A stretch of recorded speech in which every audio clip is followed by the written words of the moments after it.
First video of the new year. How about a Lego City update? Let's get it on.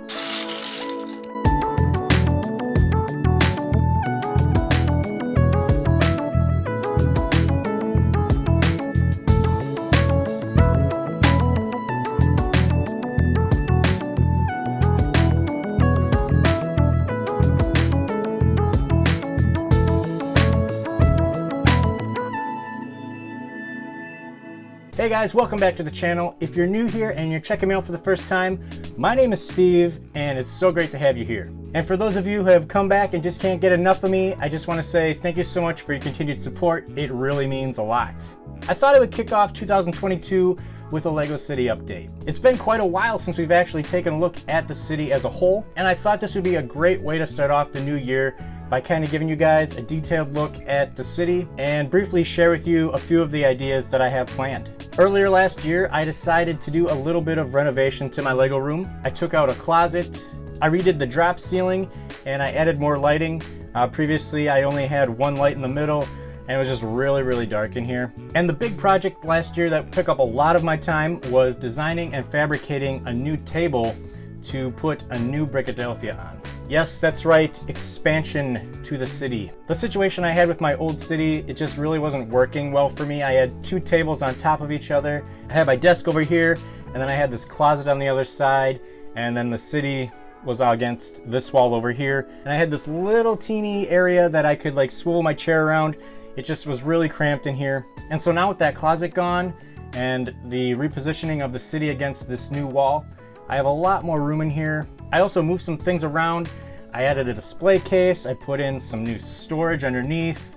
I have a lot more room for storage now actually. The space flows better. I have more light and it's cleaner and it's more organized. All of those things really help with the creative process. It's just a much nicer space to, be in and create in. So let's take a look at the city itself. I've basically divided my table into 3 sections. So let's go ahead and take a look at the middle section first. I guess you could call it Brickadelphia 1.0, or maybe like the old town.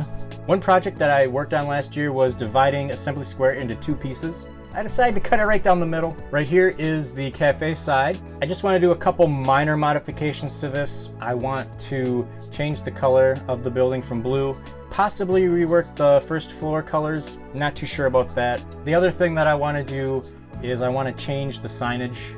I think that's one theme that Lego kind of does over and over and over is the cafe, and I just want to do something a little bit more unique. The other half of Assembly Square is right here. I did a little bit of modification to the water fountain when I was retiling the sidewalks. I raised it up a couple plates. I also changed the color of the second floor from sand green to lavender, and I changed the awnings as well. And right next to Assembly Square is the Palace Cinema. I don't know, is it just me? So this is give you a little behind the scenes to my brain. Whenever I think of the word cinema, my mind kind of goes to enema. So it's like Palace Enema, and then Palace is like royal. So is it like a royal pain in the butt? That was pretty stupid. I really should come up with a new name because it's just enema. On the outside of the Palace Cinema, I made a few custom movie posters, as well as some custom marquee signs. I like movies, so I thought, why not have movies that I enjoy on the outside and not silly Lego ones. One thing that really bothered me about the stickers for the original set, what was it, like 2 snaps and a click, something like that? The main marquee was off center and my OCD just couldn't handle that. So the one cool thing about my Palace Cinema is that the movie on the main marquee, The Wrath of Khan, big Star Trek fan by the way, if you lift off the roof, inside, it's playing right on the big screen. Buried alive. And that brings us to the next building, the Busty Crustacean. I decided to take the Shrimp Shack Attack. It's a hidden side set. Really cool line, by the way. I wish Lego would bring that back. Rest in peace, I guess. Lego pieces. I took the shrimp sign from the Shrimp Shack Attack. It's hard to say. Shrimp Shack Attack! Shrimp Shack Attack! Business was good for the Shrimp Shack. They moved from that little teeny shack. Now they have a brick and mortar place. The inside of this building is decorated. I will leave a link for it below if you want to check out the videos that I did for that. Another project that I took on last year was modifying the Parisian restaurant. The Parisian restaurant is one of those modulars.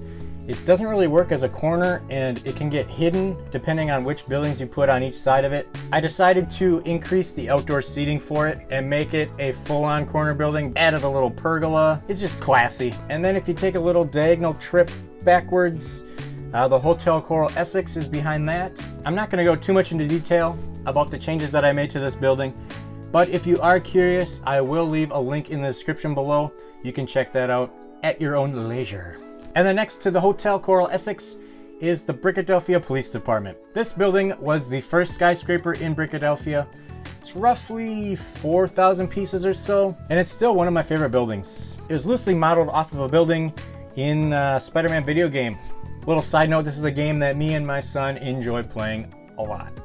Let's go ahead and check out the left side of the table. The section to the left, I really didn't have that area before, so for the most part, this section doesn't really have a whole lot to it yet. I'm still trying to figure out how I'm going to design the roads. What roads I do have in place right now, I'm not 100% sure that that's exactly where they're going to go yet. They might change yet. They probably will change. After watching this video, if you have an idea of how I could change the roads to better accommodate buildings and that kind of stuff, I'm all for it. Drop me a line in the comments. I've got the corner garage over here. This is not where the corner garage is gonna go. I just have it here right now as a placeholder. Back up against the wall, I've got my custom donut shop headquarters. I took two police modular sets, combined them together to make this guy. I do have a video on that as well. Again, I will put a link to that down below. Next to the donut shop, I've got the Tidy Whitey's laundromat. This is also a temporary spot for this building as well. This section is just chaos. I don't really know what's going on. I don't know. Another big purchase that I made last year was buying the Daily Bugle. I kind of prioritized going upwards rather than outwards. So yeah, the Daily Bugle was really right up my alley. I've decided to place it right smack dab in the middle of the city. I don't know if that's a good thing or a bad thing. There are pros and cons to it. Pro, it kind of makes the city feel a little congested. Cities aren't really laid out big in the back, and then up front there's smaller buildings, and then up front there's even smaller buildings. Big metropolitan cities, they have all kinds of different sized buildings all over the place. But the pro is the con, am I right? It does obstruct the view. The pro is the con. I'm getting like Nicolas Cage Con Air vibes right now. Ugh. You guys ever seen that one Nicolas Cage movie where he pops that woman right in the nose? I think he was like hunting witches or something. I don't know. Good stuff though. What do you guys think about the placement of the Daily Bugle? Is it a pro or is it a con? And then directly behind the Daily Bugle is my pet shop alternative build. One of the plans that I have for 2022 is making a large skyscraper with Central Perk being at the bottom of it. And I think maybe some of the pieces from the pet shop alternative build that I did, they might work their way into that one. We'll have to see. And then lastly, let's talk about the big white elephant in the room, that guy right there. This thing has been blowing my mind apart for the last couple months. I originally had high hopes that this thing, high hopes, get it, because it's a skyscraper. I really wanted this thing to be a bank. I designed the first floor of it. I thought it looked great. I ordered the pieces for it. I put a bunch of floors together. I designed this ground floor in tan. Probably a big mistake right there, but this thing doesn't look like a bank to me, guys. It looks more like a hotel. Apartment buildings, I could get behind. But another hotel, come on. What is this, hotel, city of hotels? Ugh. Why did I build the building so high? You see, I'm trying to cover up an outlet that's on the wall, so I don't really have a whole lot of wiggle room. It's gotta go where it's gotta go. As far as like city planning goes, this building is number one on my list. I need to make some really tough decisions, and depending on how things go, I might have to actually slide buildings over, and that just could be a huge Pandora's box that I don't want to open up. Even if I have to move like a bunch of stuff, four studs could be a nightmare. Planning a Lego city can be a complete headache at times, and just when I start to get things figured out, this little teeny thought pops in your head and then it changes everything. A few months ago, I decided to take a couple hidden side sets. I took the paranormal bus and the monster train, monster locomotive, I don't know what it's called, and I made a trolley with those two sets. One little thought that I had was, let's go ahead, buy some track, build a trolley, have the trolley run all the way across the front of the city. Good idea, right? Right? You know, I had to wrap my head around some Lego math and figure out how to incorporate the track right flush into the road. Well, that idea, it didn't really pan out. Then I had an idea and I was like, you know, maybe instead of doing a trolley and trying to figure out how I'm going to incorporate the trolley into the road, why not just move the trolley up? It's a small thought at this point. It could potentially be very, very destructive. So one of my goals this year is to decide if I'm gonna actually let this little teeny thought blossom into a full, I mean, this could be bad. I might have to like move buildings around. Is my track gonna go in front of all the buildings? Is the track gonna go between buildings? Anyway, I'd love to get your thoughts on this. How would you guys go about doing an above ground subway system? Just talking about it makes my head hurt. Oh, for real? Just thinking about it. I'm not even kidding, guys. It gave me a bloody nose. I need to prioritize some things in my life. And then the section to the right, I've just been using to store some pick-a-brick cups and to stage some of the videos that I've been working on. I do have plans for this area, but for the most part, it's just nothing right now. Look who showed up. It's Miles. Smile, Miles. Smile like this. Smile like this.